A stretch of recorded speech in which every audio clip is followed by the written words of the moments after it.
Baik, para pengguna YouTube, penonton YouTube, viewers apa tuh apalah yang biasa disebut. Selamat datang di channel Warga Biasa. Di sini saya hanyalah seorang warga biasa yang ingin membahas. Kita di sini berdiskusi bersama. Karena kenapa? Karena pembahasan saya ini merupakan topik yang lagi sedang viral, di Indonesia ini, yaitu korupsi.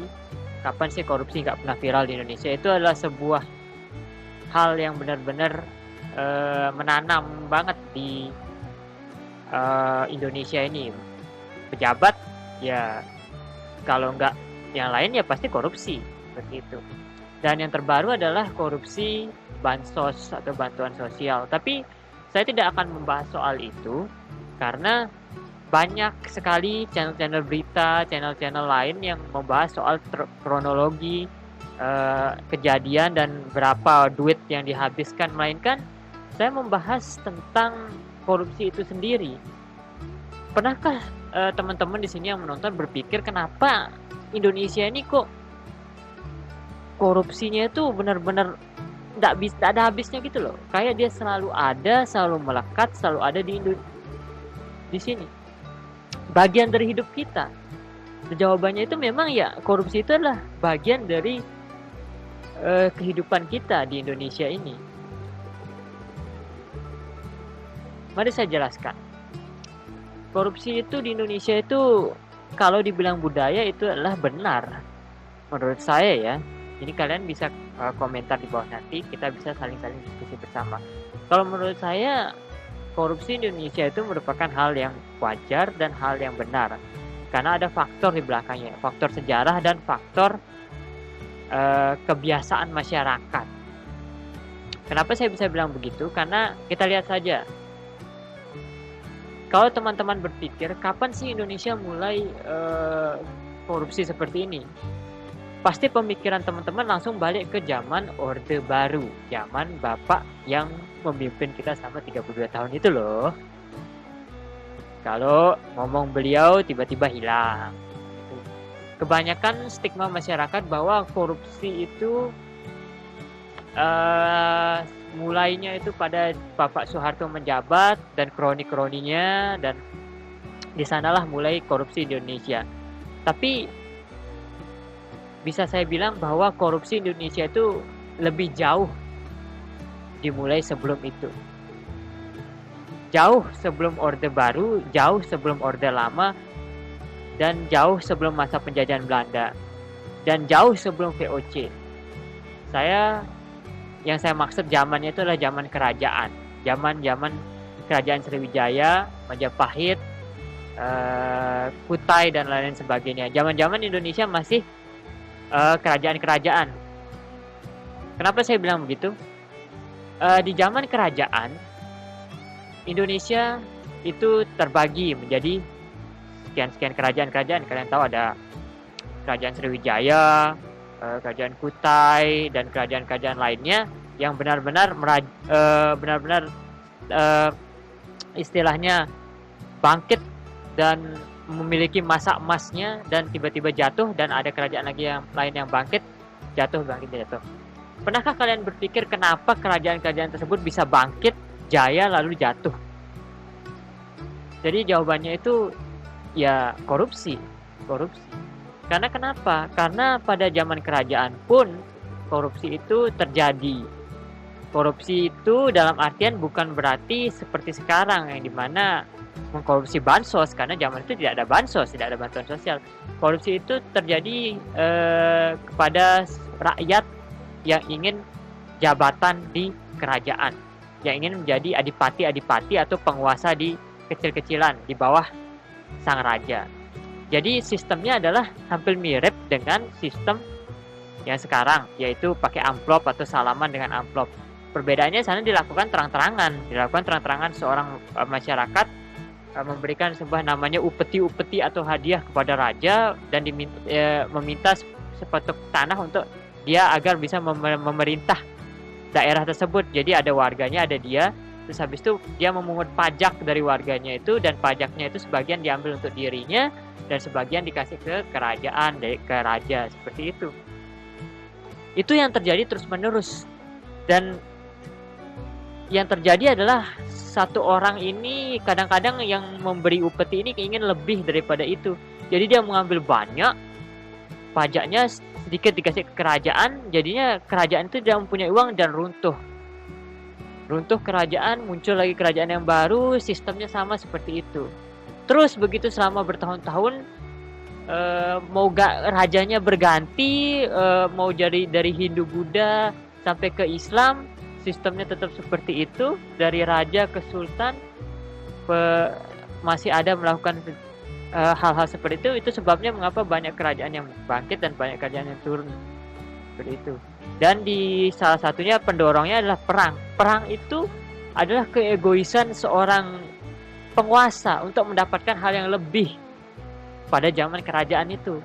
Karena ketidakpuasan dengan apa yang telah dia dapatkan, dia ingin memiliki hal yang lebih. Itulah yang terjadi pada zaman kerajaan. Kita lanjut loncat teman-teman ke chapter berikutnya dalam bangsa Indonesia ini, yaitu zaman VOC atau Vlaanderen Oorlog, apalah itu namanya, pokoknya VOC, bahasa Belanda, didirikan pada tahun 20 Maret 1602 yang didirikan oleh Johan van Oldenburg.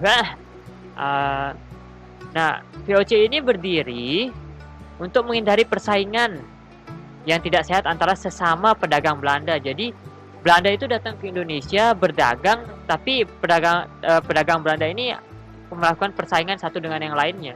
Itu sebabnya dibentuklah VOC agar tidak ada persaingan itu. Dan karena VOC ini memegang penuh monopoli di Nusantara pada zaman itu, akhirnya dia ditunjuk sebagai perwakilan kerajaan Belanda, perwakilan pemerintahan Belanda di Indonesia. Jadi selama 100-an tahun lebih itu kita tidak dijajah oleh Belanda, kita dijajah oleh swasta, yaitu perusahaan yang menjajah kita. Dan kalau menurut saya secara pribadi itu bukan jajahan, tapi hanya sebagian sepetak, dia hanya memonopoli perdagangan saja, tidak memonopoli daerah secara penuhnya, karena pemerintahan pada zaman itu pun masih dipegang oleh sultan-sultan atau petinggi-petinggi, tokoh-tokoh masyarakat yang ada di sana, itu masih memegang jabatan, masih memegang itu. Jadi yang petinggi-petingginya ini diberikan, petinggi-petinggi pribumi ini diberikan hak untuk istilahnya mengelolanya itu, tapi dia minta untuk VOC ini agar mendapatkan keuntungan juga. Sistemnya tetap sama, ada penguasa. Sekarang yang jadi kerajaannya itu, yang jadi raja itu VOC, itu aja. Sistemnya masih tetap sama, itu makanya bertahan sampai ratusan tahun. Tapi yang terjadi adalah yang terjadi di zaman itu adalah VOC memiliki yang namanya hak oktroi, yaitu dia itu memiliki yang salah satunya itu memiliki monopoli perdagangan. Yang kedua, bisa mencetak uangnya sendiri. Jadi dia ini kan dari negara Belanda itu punya mata uangnya sendiri, tapi VOC diberikan hak untuk mencetak uangnya sendiri. Kapan loh perusahaan swasta itu diberikan hak untuk mencetak uangnya sendiri? Itu sudah benar-benar melenceng banget, bakal ada indikasi yang tidak sehat kalau seperti itu. Dan dia itu memiliki hak untuk mempunyai angkatan perangnya sendiri, dia mempunyai tentaranya sendiri. Jadi VOC itu seakan-akan dia sebuah negara tapi bukan negara gitu loh. Itu adalah VOC pada zaman itu. Kalau ada yang menolak, dia bisa menggunakan angkatan perangnya untuk istilahnya menekan lawannya. Jadi yang terjadi adalah perusahaan VOC ini kan perlu yang namanya pekerja.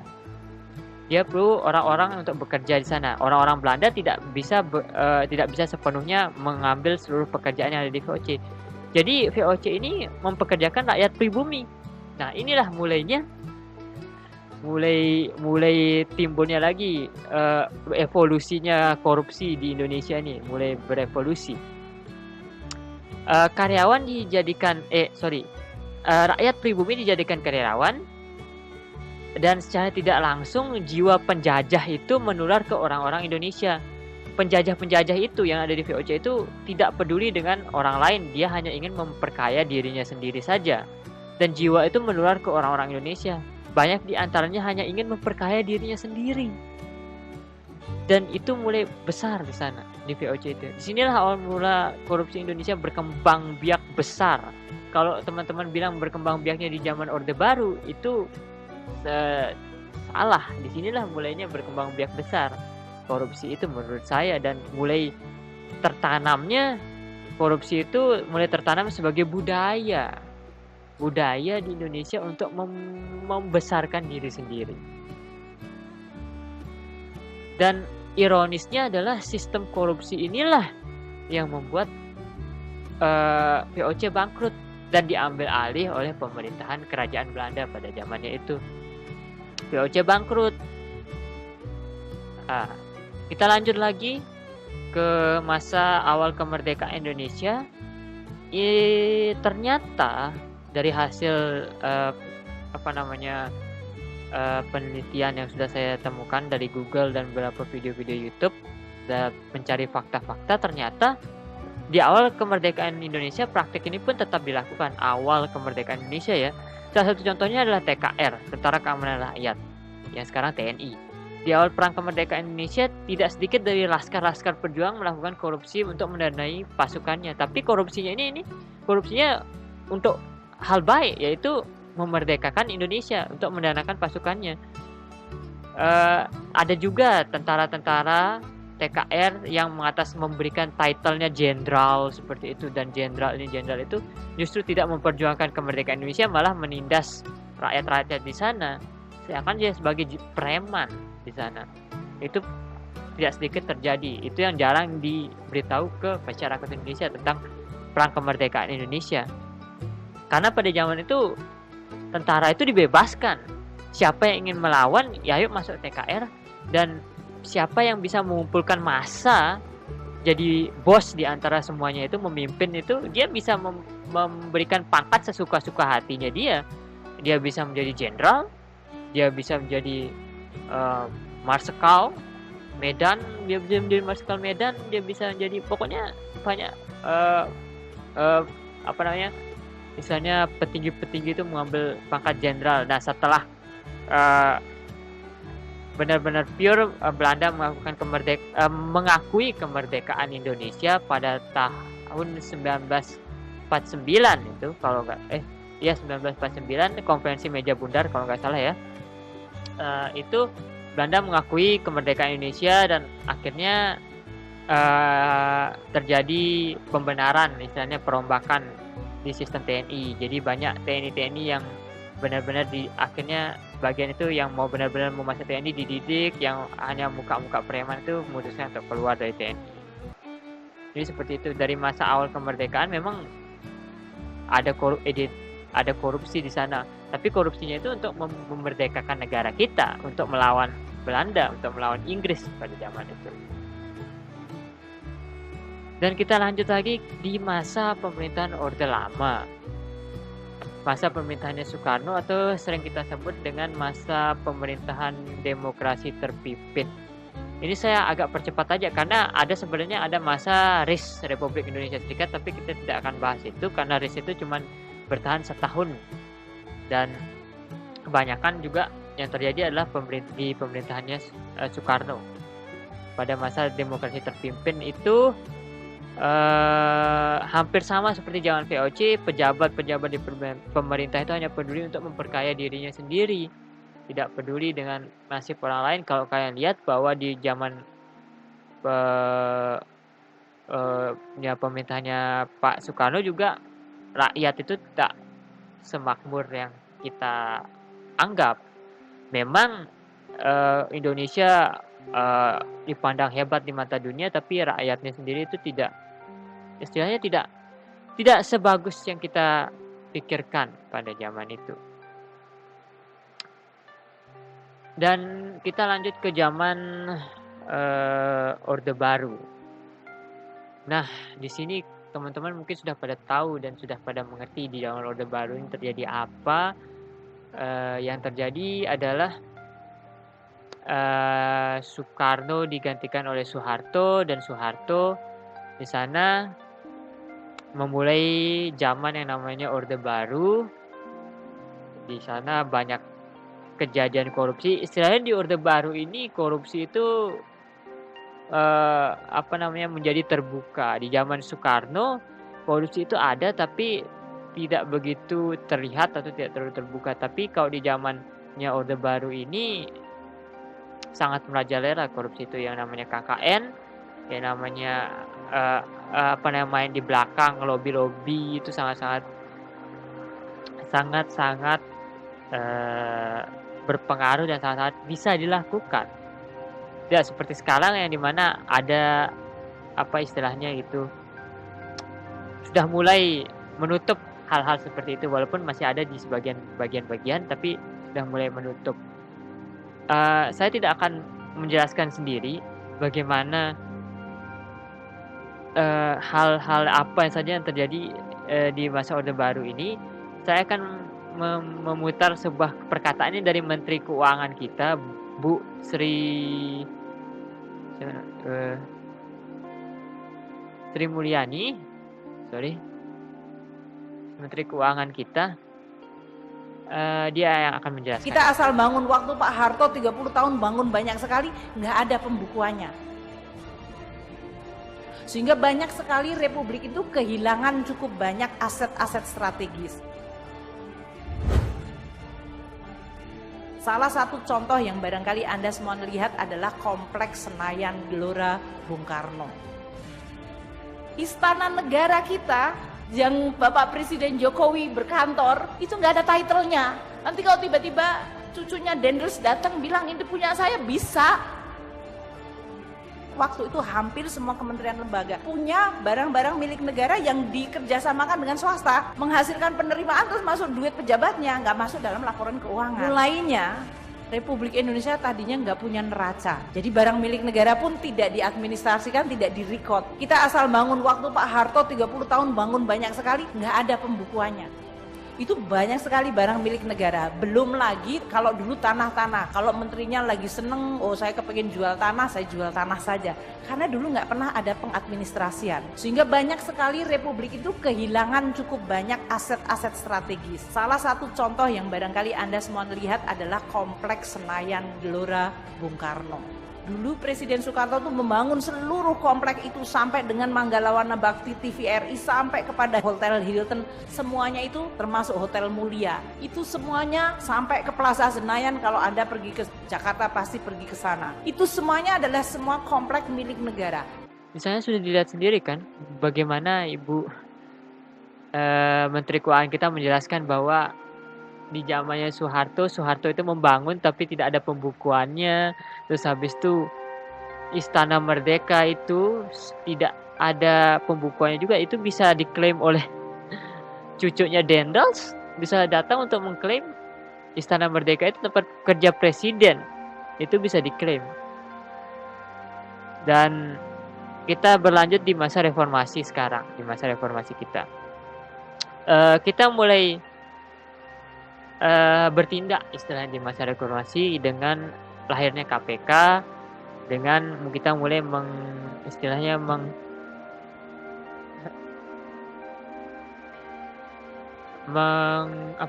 memberantas korupsi itu. Tapi masih ada dan kerjaan KPK itu sangat banyak. Sidak sini, sidak sana. Belum itu yang terlihat hanya pemerintah yang di pusat. Bagi pemerintah daerah-daerah ada yang melakukan korupsi, dan sebagian mungkin ditindak oleh KPK dan sebagian mungkin tidak. Karena kenapa tidak ditindak? Karena memang rakyat itu tidak mau menindak keseluruhannya, karena rakyat juga ingin membuat keuntungan. Kita sebagai rakyat warga biasa ingin juga membuat keuntungan di sana. Kita ingin mendapatkan yang secara instan. Bagaimana cara instannya itu? Ya dengan cara melobi, dengan cara salaman dengan amplop. Sekarang pertanyaannya adalah, apakah Indonesia bisa bersih total dari korupsi ini? Kalau menurut saya, korupsi bisa berkurang, tapi untuk hilang secara tuntas itu sangat sulit untuk hilang secara tuntas. Karena sudah ratusan tahun korupsi ini melekat di bangsa Indonesia. Sangat-sangat melekat di bangsa Indonesia. Seperti yang saya bilang tadi, korupsi di Indonesia adalah sebuah budaya. Jadi itulah salah satu argumen yang saya berikan. Silahkan teman-teman berkomentar di bawah, berikan komentar kalian bagaimana seharusnya Indonesia di zaman sekarang ketika kalian melihat korupsi-korupsi yang telah terjadi selama ratusan tahun itu. Apa pendapat kalian? Mari kita sama-sama berkomentar. Saya bukanlah profesor, saya bukanlah ahli dari segala ahli. Saya hanya warga biasa yang ingin membuka diskusi, membuka istilahnya membuka musyawarah, istilahnya membuka diskusi lah, untuk kita sama-sama berdiskusi tentang ini dan kita melihat lagi ke negara kita. Karena kita perhatikan bahwa kerajaan itu hancur dengan adanya korupsi, VOC itu hancur dengan adanya korupsi. Apakah republik ini akan hancur juga dengan adanya korupsi? Udah 3 kali terjadi di Nusantara ini, dari kerajaan hingga swasta hancur karena praktek korupsi. Apakah kita akan menunggu sampai negara kita ini hancur juga dengan praktek korupsi ini? Sekian dari saya, terima kasih sudah menonton video ini, dan goodbye.